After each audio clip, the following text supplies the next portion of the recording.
एक ओबीसी एक बीजेपी का राष्ट्रीय अध्यक्ष बन जाता तो पिछड़ों में भी संदेश जाता हुँ, कि चलिए ये किसान मजदूर की बात अकेले नहीं करते हैं। एक पिछड़ी जाति का आदमी आपने हुँ, आज एक भारतीय जनता पार्टी का हुँ, एक किसान परिवार से निकला हुआ व्यक्ति भारतीय जनता पार्टी का राष्ट्रीय अध्यक्ष बना। हुँ, हम इस बात को मानते हैं, जो अच्छी बात है हम उसको स्वीकार करते हैं।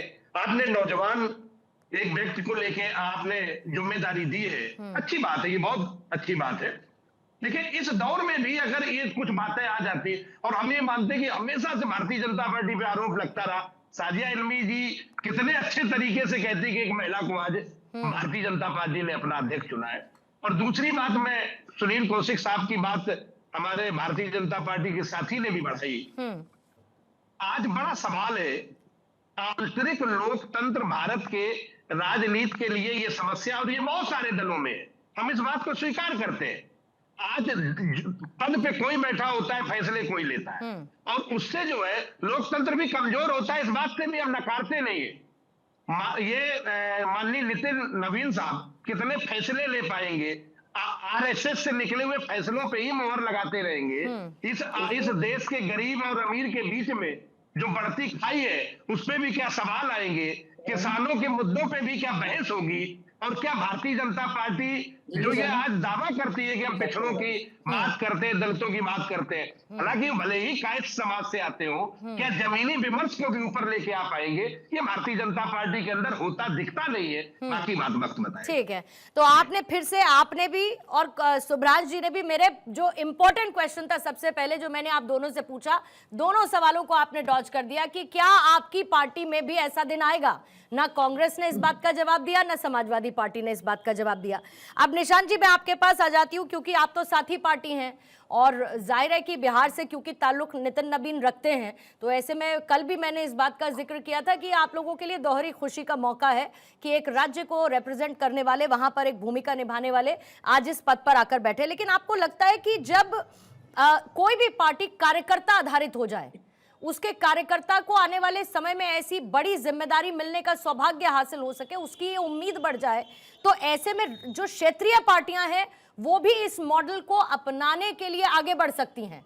उनको लगता है कि इससे मनोबल बढ़ेगा और जाहिर है कि एक चुनावी पर्सपेक्टिव से भी, पॉलिटिकल पर्सपेक्टिव से भी पार्टी को लाभ मिल पाएगा और कार्यकर्ता तक एक सीधे पॉलिटिकल मैसेजिंग भी होगी।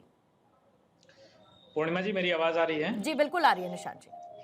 पूर्णिमा जी, जहाँ तक आपने कहा कि जो क्षेत्रीय पार्टी है, वो इस चीज़ को अप्लाई करे अपने संगठन में, अपनी पार्टी में, तो मैं आपको बताना चाहता हूँ कि मेरे पार्टी के द्वारा हमारे राष्ट्रीय अध्यक्ष जी महज़ 39 साल की उम्र में ही हमारी पार्टी का नेतृत्व करने लगे और मुझे हम्म बहुत खुशी हो रही है इस विषय पे कि आज उसी चीज़ को भारतीय जनता पार्टी के अंदर भी देखा जा रहा है और बिहार के लाल आदरणीय श्री नितिन नवीन जी आज भारतीय जनता पार्टी जो कि विश्व की सबसे बड़ी पार्टी है उसका लीड करेंगे। देखिए निश्चित तौर पर आज जो है जिस तरीके से बिहार कहें या भारत में आप देखेंगे कि युवा प्रदेश के रूप में, युवा देश के रूप में जाना जाता है और जिस तरीके से युवा को बढ़ावा मिल रहा है और युवा अध्यक्ष के रूप में नितिन नवीन जी भारतीय जनता पार्टी में इलेक्टेड हुए हैं और हम्म वो भी निर्विरोध, इससे साफ नजर आता है कि किस तरीके से भारत की राजनीति और आगे की तरफ बढ़ रही है। मैं आपको याद दिलाना चाहता हूं कि मेरे नेता आदरणीय चिराग पासवान जी ने जब युवा 39 साल की उम्र में राष्ट्रीय अध्यक्ष बने थे और जब वो बिहार में जाकर, बिहार में घूमकर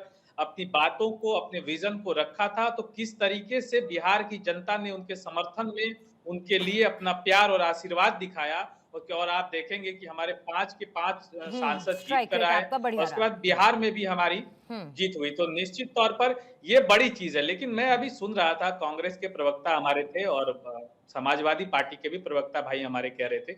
अब कांग्रेस पार्टी पार्टी और संगठन में लोकतंत्र की बात करती है तो बड़ा हास्यास्पद लगता है। और रबर स्टैंप दिखा रहे थे अभी हमारे भाई। अरे ये तो जग जाहिर है कि किस पार्टी के राष्ट्रीय अध्यक्ष रबर स्टैंप के रूप में काम करते हैं। ये किसी से कोई छुपा है क्या? ये तो डिबेट का विषय ही नहीं है।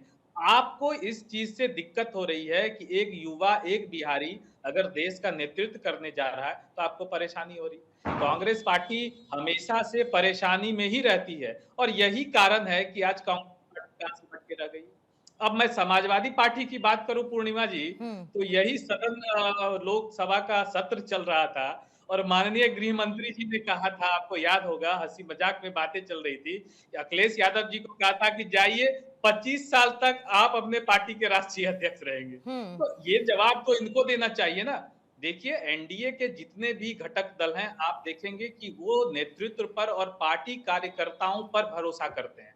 और जहां तक हमारी पार्टी, क्षेत्रीय पार्टी का विषय है, तो पूर्णिमा जी मैं आपको बता दूं कि इस बार हमारे पार्टी के प्रखंड अध्यक्ष से लेकर जिला अध्यक्ष से लेकर प्रदेश अध्यक्ष तीनों इलेक्टेड होके विधानसभा में गए हैं। तो निश्चित तौर पर जब एक पार्टी, एक संगठन के रूप में आप काम करते हैं और जो संगठन को बढ़ावा देते हैं जो कार्यकर्ता, उनको मौका मिलना चाहिए। और इसका मिसाल लगातार आप देख रहे हैं कि भारतीय जनता पार्टी ने भी पेश किया, ये गठबंधन के सभी दल लगातार पेश कर रहे हैं। पूर्णिमा जी, ठीक है, लेकिन युवाओं को लेकर, युवाओं को सेंट्रिक रखकर बीजेपी कैसे आगे बढ़ेगी? आपको लगता है कि सबसे पहला लिटमस टेस्ट जो साबित होगा वो बंगाल का इलेक्शन साबित होगा, और फिर उसके बाद बहुत इंपॉर्टेंट इलेक्शंस न सिर्फ इस साल बल्कि अगले आने वाले साल में है, तो नितिन नबीन का नाम इन इलेक्शंस को कैसे इंपैक्ट करेगा और बीजेपी को मजबूती देगा?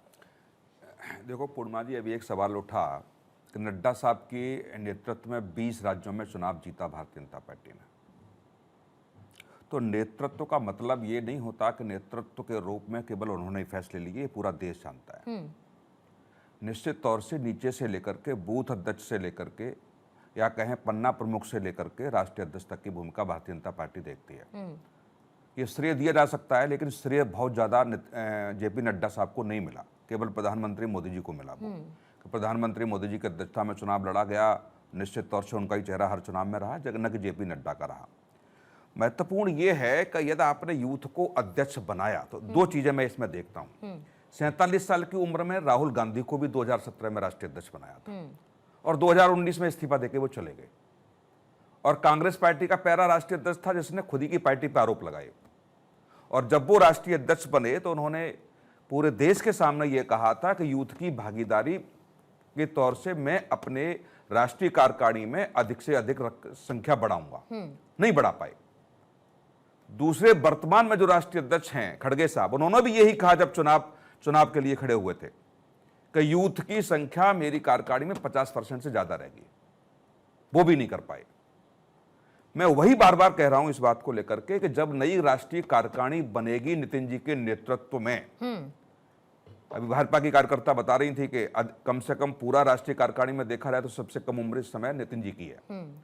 क्या वो नितिन जी अपनी टीम तैयार कर पाएंगे, या राष्ट्रीय नेतृत्व एक ऐसी टीम लोगों की संख्या कम नहीं है, नेताओं की संख्या कम नहीं है भारतीय जनता पार्टी के पास। मतलब आप ये कह रहे हैं कि पैराशूट लैंडिंग होगी या उनकी अपनी चॉइस होगी? अपनी चॉइस तो नहीं हो सकती, किसी के राष्ट्रीय अध्यक्ष की नहीं हो सकती। पर आप तो खुद, लेकिन वो टीम मैं देखता हूं, क्या टीम पूरे देश में एक संदेश यूथ की देगी? नहीं, पर आप तो खुद एक बोर्ड की बात कर रहे हैं ना, फिर तो आप तो खुद एक टीम रिप्रेजेंटेशन की बात कर रहे हैं ना, कि सब मिलकर काम करते हैं।